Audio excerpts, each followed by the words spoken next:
Here's why templates matter. They reduce the friction that gets in the way of us making music. And friction is caused by continually repeating tasks that you can have set up before you even start. So here's all my tips and tricks.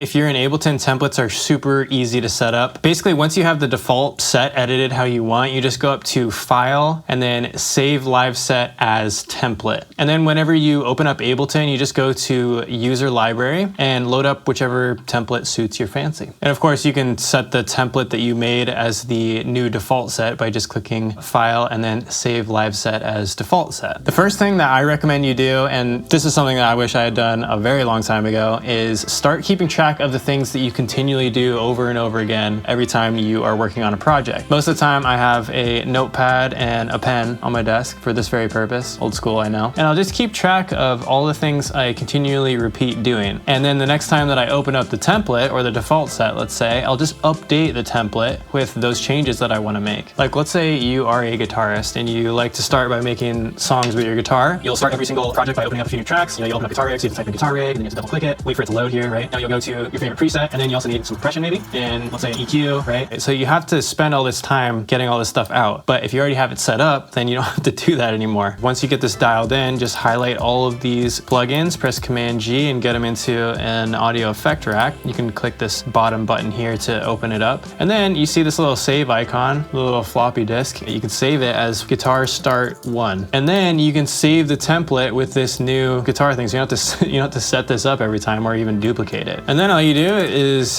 do guitar 1, and then you can duplicate this, guitar 2, and you already have all this stuff set up, and you can just get to playing and recording, which is really the most important part, right? One tip for when you're making your templates is to balance convenience and processing. When I first started making my templates, I used to have so many tracks and so many plugins happening. It was kind of a mess. And what ended up happening is when I was trying to be creative, my computer is all bogged down already because of the stuff that I thought I might need and want access to right away. So to avoid that mistake, a better way I found to do it is to have this effect rack set up already, but then just make the most CPU intensive plugin in the chain inactive. In this case, it's Guitar Rig. So I'm gonna make that inactive, and then I'm going to duplicate this like, I don't know, 5 times or so. And now Guitar Rig is already ready to go with all of your settings, but it's just inactive. So it's not actually taking up any more CPU unnecessarily. And of course, this can be applied to any other type of track or any other type of audio effect rack that you have set up in your template. Just a word of caution when you're using templates is that sometimes when you're using them, they can lead you down the same creative pathways, because those creative pathways your brain follows because they're the paths of least resistance. So you'll always go to use the same tone and the same general setup, the same signal chains. If you're feeling like you're in a bit of a creative rut, I recommend either changing to a completely different template or just getting rid of everything altogether and starting from a fresh, clean slate, which can make you feel like you're a little bit less caged in. I've been working on my template for years and years, and I just want to quickly go over what's in my template to show you why it's important to have certain things. I like to have a sample track for when I'm,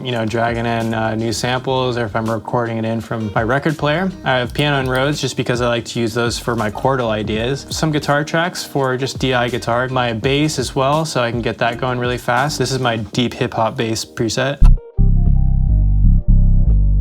If you're interested in how to make that preset, I did a video called The Essential Hip Hop Bass, and I use this bass all the time. And then I've also got a quick drums bus set up with a saturator on the bus because I like things to be saturated together, and a kick, snare, and hat MIDI track so I can drag samples in and start to program stuff immediately. And then if we pull open my return tracks, I've got 4 different kinds of reverb, which I use all the time for different things. I've got a little ping pong delay set up, and then I've also got some parallel compression ready to go from my drums bus. You can see I'm sending to return F, which is my parallel compression. And then I've also got a short side chain and a long side chain set up so that if I ever want anything to be side chained to the kick, it's already all ready to go. Essentially on my kick, I've got a little rim shot that triggers at the same time as my kick, and you can also see that it's muted, so it's not actually playing at the same time as my kick because that would be annoying. So then, if I want to sidechain anything, all I have to do is change my track to be sends only, and then I send it to my sidechain input, which is getting ducked by the rim shot on the same chain as the kick. The other cool thing about working like this is that I can also adjust the release time like globally for all of the side chaining. So I can make it really subtle, I can make it really long, all from one return track. And it also saves on processing because you don't have to have a compressor on every single track doing some ducking. And then on my master, I've just got a little limiter and compressor in case I want it to preview how it's going to sound when it's mastered or at a really loud level, because sometimes that can kind of change your perception about things. But honestly, just let the computer do a lot of the work for you and have stuff set up, because that way you can focus on making music and you don't have to sit there searching or waiting for, you know, a loading screen to finish or something. You can actually make music, which is what we all want to do at the end of the day.